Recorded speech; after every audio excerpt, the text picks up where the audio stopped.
పెద్ద యుద్ధమే జరుగుతుంది అనుకున్నాను. కానీ ఏం జరగలేదు. రేపు జరుగుతుంది ఆ యుద్ధం చూద్దాము. ఎందుకు యుద్ధం అంటున్నానో లాస్ట్ వరకు చూడండి. మీకు ఒక ఐడియా వస్తుంది. అందరికీ నమస్కారం. నా పేరు కిరణ్. ఇప్పుడు మనం చూస్తున్నాం కార్తీక దీపం ఎపిసోడ్ నెంబర్ 22.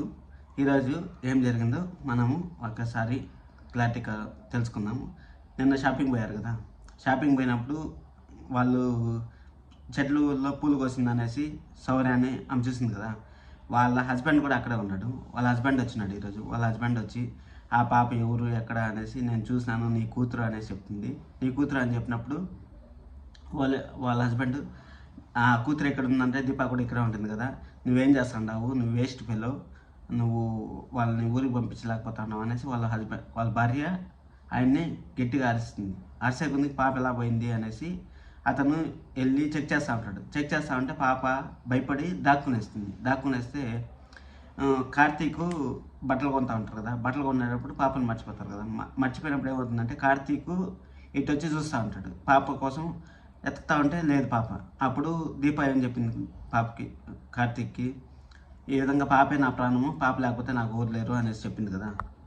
చెప్పినప్పుడు ఏమవుతుంది, ఆ విధంగా చెప్పడం వల్ల కార్తీక్ చాలా భయపడిపోతాడు.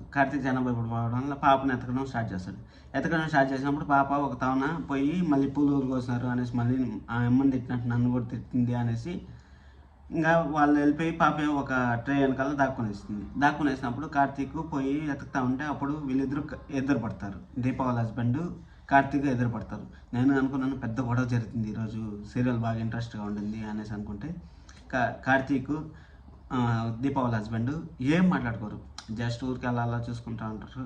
పాప ట్రైన్ కాల నుంచి కార్తీక్ అని పిలిచి ఇంకా వచ్చేయి పాప ఎందుకు కూడా పడుతుందంటే కార్తీక్ని మనలాగా అన్న తిడతాడేమో, కార్తీక్ తిట్టినాడంటే కార్తీక్ ఫీల్ అవుతాడు కదా అనేసి పాప ఆ విధంగా ఆలోచించి ఇంకా ఆ విధంగా చేసింది. ఆ విధంగా జరుగుతూ ఉంటే ఇంక వాళ్ళ మామూలు ఫోన్ చేశారనేసి జోష్న కార్తీక్ని పిలుస్తాను ఉంటుంది, చాలాసార్లు పిలుస్తాను ఉంటుంది. సరే కార్తీక్ కూడా ఏం మాట్లాడకుండా ఇంక వెళ్ళిపోతాడు. పాప అనుకుంటా ఉంటుంది ఏమైంది ప్రాబ్లము, ఎందుకు నాన్నని చూసి భయపడతా ఉంది అనేసి కార్తీక్ అనుకుంటూనే ఉంటాడు, ప్రతిసారి అనుకుంటూనే ఉంటాడు.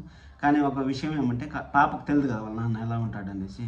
మళ్ళీ కార్తీక్కి అది అర్థమవుతుంది, ఓహో పాపకు మనం నాన్న ఎలా ఉంటాడో తెలియదు కదా, నాన్న ఎలా ఉంటాడో తెలియకపోతే ఏ విధంగా జరుగుతుంది అనేసి వాళ్ళకి అర్థమవుతుంది. అర్థమైనప్పుడు ఓహో ఈ విధంగా ఉంది ప్రాబ్లమ్ అనేసి వాళ్ళు అనుకున్న తర్వాత ఫోన్ చేసి మాట్లాడుతూ ఉంటారు కదా. కార్తీక్ వాళ్ళ నాన్నకు ఫోన్ చేసి నాన్న ఈ విధంగా నేను నీకు ఆడుకోవడానికి చిన్నప్పుడు బొమ్మలు లేదు, నా కొడుకుని ఇచ్చాను అనేసి వాళ్ళ నాన్న జోక్ వేస్తా ఉంటే వాళ్ళ నాన్న మాస్టరు ఏం జోకులు వేస్తా ఉంటారా అనేసి వాళ్ళ నాన్న అంటే మళ్ళీ ఉగాది కొన్నాం కదా బట్టలు అనేసి వాళ్ళ కన్వర్జేషన్ చిన్నగా జరుగుతుంది. అదేం అంత ఇంపార్టెంట్ కాదు, ఓకే జస్ట్ మీకు చెప్తా ఉన్నా ఏం జరుగుతుంది అనేసి.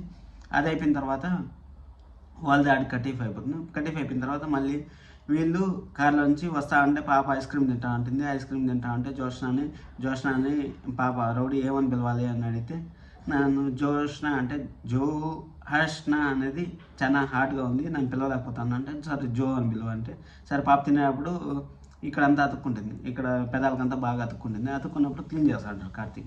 అప్పుడు అనగానే పాప వాళ్ళ నాన్న వస్తాడు.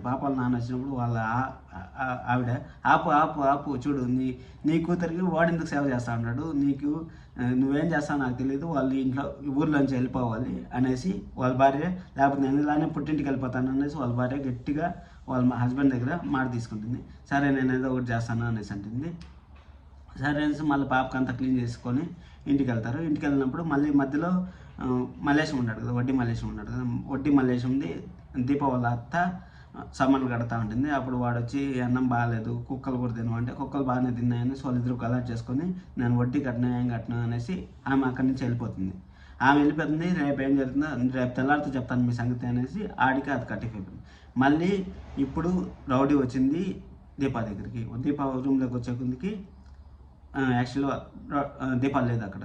రౌడీ వచ్చే కొద్దికి రౌడీ బట్టలు కొన్నాము ఏం జరుగుతుంది ఏమో అనేసి రౌడీ భయపడతా ఉంటే ఏం జరుగుతుందంటే సరే అనేసి వాళ్ళ అమ్మ వచ్చి రౌడీని కోప్పడాలని ఉంది, కానీ కోప్పడితే మళ్ళీ ఫీల్ అవుతుంది, తెల్లారే చాలా ఫీల్ అయింది అనేసి వాళ్ళ అమ్మ ఇంకా తగ్గి ఉంది, ఇంకేం నేను కొనేద్దన్నాను అయినా కానీ కొనిచ్చినాడు అనేసి మనసులో చెప్పుకొని సరే అనేసి రౌడీ చెప్తా ఉంటుంది. రౌడీ ఏమేమి జరిగింది, నాకు వద్దన్నాను, నన్ను కిటికీలో నుంచి పైకి చూపించాడు, నన్ను ఈ విధంగా పైకెత్తుకొని డ్రెస్ చూపించాడు, నాకు నువ్వు జాతరలో ఎలా తిప్పుతావో అలాగ ఉంది అనేసి చాలా మంచివాడు కార్తీక్, చాలా మంచివాడు, మనకి బాగా చేస్తాడు, నాన్నలాగా చేస్తాడు అని చెప్తే అందుకనేసి కార్తీక్ నేను నిన్నటి నుంచి మీకు ఒక చెప్తా ఉన్నా కదా, అది కార్తీక్ ఉద్దేశారు అనేసి దీపావళి నాన్నని కార్తీక్ చంపేశాడు అనేసి దీప ఫీల్ అవుతుంది. అదేం జరుగుతుందో నేను మీకు రోజు అప్డేట్ ఇస్తాను. మీరు నా వీడియోస్ కానీ చూస్తా అంటే ప్రతిరోజు నేను ఏదో ఒకటి మీకు కొత్తగా చెప్తా ఉన్నాను. నేను రేపు జరిగేది కూడా ఈరోజే మీకు చెప్తా ఉంటాను. మీరు చూస్తా అంటే మీకు ఒక ఐడియా వస్తూ ఉంటుంది. ఇంకా కార్తీక్ మా నాన్న చంపేశాడు నువ్వు మంచోడు అంటా ఉండవు, నువ్వెంట మంచోడు అవుతావు అనేసి ఇంకా పాప అంటాము. ఇంకా అది అయిపోయిన తర్వాత సరే అనేసి పాప డ్రెస్ ఇచ్చేసి ఇంకా పడుకునేకి వెళ్ళిపోయిన తర్వాత ఇంకా రేపేం జరుగుతుందంటే, రేపు కార్తీక్ దగ్గర ఒక మాట తీసుకోవాలని సిద్ధిపోతుంది. ఏం మాట అంటే నేను చెప్తానండి, కార్తీక్ని పాపని కలవనీయకుండా చేస్తాను, నువ్వు మా పాపతో మాట్లాడకూడదు అనేసి ఆ కన్వర్జేషన్ జరుగుతుంది. మళ్ళీ వంటల గురించి కూడా జరిగింది, అది లైట్గా టచ్ చేస్తాను. వంటల గురించి అదే నేను చెప్పాను కదా, ఇంక వంటలు అనేది బర్త్డే అంటే ఇంక 10 రోజులు వంటల ప్రోగ్రామే ఉంటుంది. ఇంక ఈ సీరియల్లో మీరు ఫిక్స్ అవ్వండి, 10 రోజులు వంటల ప్రోగ్రామ్ ఉంటుంది. ఇంక వాళ్ళు ఎతకడం జరుగుతూ ఉంటుంది, ఇవన్నీ జరుగుతూ ఉంటాయి. నేను సీరియల్ మీకు బిఫోర్ ఏమైతే జరుగుతా ఉందో అవన్నీ అప్డేట్ ఇస్తూ ఉంటాను. మన ఛానల్ చూస్తానండి, సబ్స్క్రైబ్ చేసుకోండి. మన లాస్ట్ వీడియోకి కూడా మంచి వ్యూస్ వచ్చాయి. ఇలాగే నన్ను సపోర్ట్ చేస్తానండి. మీకు మంచి వీడియోస్, మీకు వేరే ఛానల్లో ఏ సీరియల్ కావాలి లేకపోతే ఇదే ఛానల్లో ఏం సీరియల్ కావాలో చెప్పారంటే దాన్ని కూడా నేను రివ్యూ చేస్తాను. మీకు బిఫోర్ 9 లోపల మీకు రివ్యూలు ఇచ్చేకి ట్రై చేస్తాను. Thank you so much.